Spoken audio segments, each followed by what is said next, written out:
message from Anonymous 41.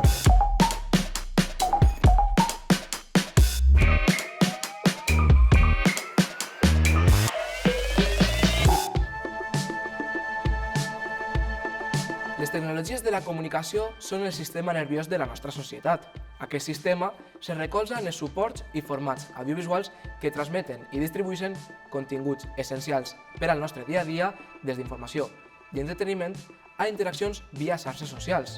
Aquestes tecnologies són tan importants que qualsevol avanç té el potencial d'influir en tots els àmbits de la nostra societat. I l'aspecte més obvi de les tecnologies de la comunicació són els suports i els formats. Els intents d'obtenció d'imatges de manera automàtica, és a dir, sense la necessitat de la intervenció de la mà d'artistes, comencen a ser possibles quan s'inventa la xilografia i més endavant la impremta. No obstant això, es tractava de mètodes semiautomàtics, ja que encara es necessitava de la intervenció humana per a la realització dels motlles que serviren per a la producció massiva de còpies. Amb el descobriment de les propietats d'alguns materials que reaccionaven davant la llum i el posterior desenvolupament de les tecnologies fotogràfiques, els processos d'obtenció i reproducció d'imatges es van fer de tot automàtics i es van situar en el vèrtex del desenvolupament industrial i cultural contemporani.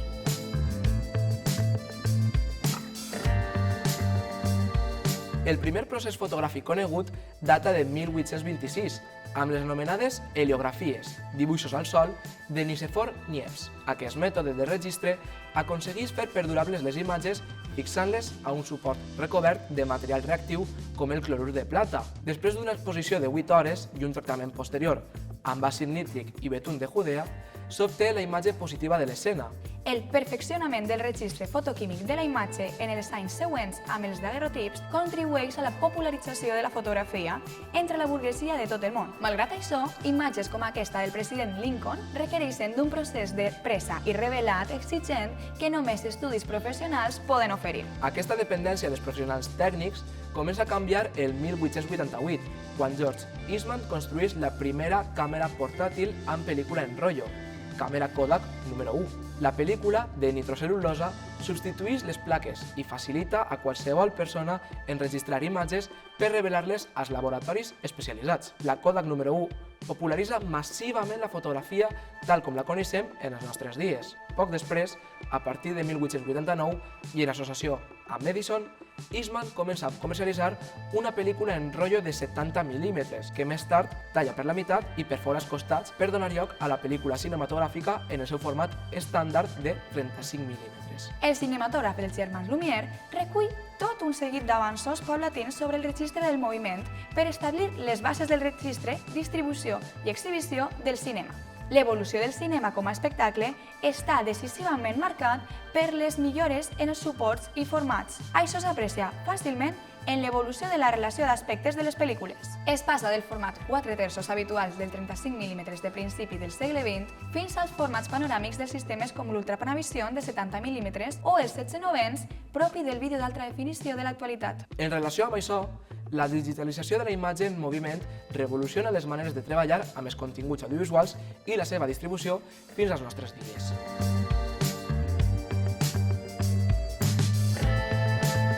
La imatge electrònica es basa en la conversió analògic-digital de la lluminositat recollida per sensors, que substitueixen les pel·lícules fotoquímiques com a material de registre a les càmeres digitals. A partir d'aquest procés de digitalització i de les seves fases, els elements d'una imatge passen a ser dígits, és a dir, zeros i uns propis del sistema de càlcul binari. Aquests dígits representaran el valor de les tensions elèctriques obtingudes per sensors. Pel que fa a la producció, els avanços en suports i formats digitals dels anys 80 fins als nostres dies permeten usos extensius d'efectes digitals i d'imatges generades per ordinador. Una dada: l'any 2015, només el 21% dels llargometratges van emprar pel·lícula fotoquímica per als seus rodatges. Per la seva banda, l'auge del mercat d'audiovisual domèstic no es pot entendre sense la consolidació de sistemes com el VHS, amb els 80 o el format MP4, des dels primers anys 2000. Des del 2005, el format estàndard d'exhibició DCP, Digital Cinema Package, substitueix definitivament a les bobines a les sales del cinema de tot el món.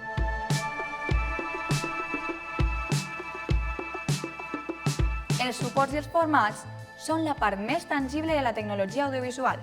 No obstant això, la comprensió de la tecnologia de la comunicació requereix alguna cosa més que estudiar d'aquests avanços. Per exemple, una vegada enregistrades les imatges i sons, com es conserven per a la posteritat? Com diuen Nora i Ming, en el seu influent informe del 1978, La informatització de la societat, el saber acabarà per ser modelat, com ha succeït sempre, per la informació emmagatzemada. Deixar que les bases de dades nord-americanes s'encarreguen d'organitzar aquesta memòria col·lectiva, contentant-nos simplement amb la seva utilització, equival a acceptar una alienació cultural. Per això, i malgrat la irrupció del digital, la conscienciació sobre el nostre patrimoni audiovisual físic és imprescindible. Gràcies a les iniciatives i el treball constant d'organismes públics com la Biblioteca Nacional, Filmoteca Espanyola o Filmoteca Valenciana, que són membres de la Federació Internacional d'Arxius Fílmics, i amb museus com el Museu del Cinema, a Girona. Com hem vist, les tecnologies de la comunicació han evolucionat al llarg dels últims 2 segles a un ritme cada vegada més ràpid. Només en la dècada del 1990, època en què la inversió en el sector tecnològic es va disparar, es produeixen els avanços més consecutius de la història de la humanitat. Avui dia, les tecnologies de la comunicació són indispensables per fer un ús més eficient del nostre temps i dels nostres recursos. Els desafiaments econòmics i polítics als quals s'enfronten tots els països des de principis del nou mil·lenni il·lustren clarament el paper central que aquestes tecnologies juguen a la nostra societat. Així doncs, és fonamental no oblidar la dimensió material de tota imatge, la naturalesa de la qual pot ser manual, com el dibuix o la pintura, mecànica, com la fotografia o el cinema fotoquímics, o electrònica, com succeeix amb la imatge digital.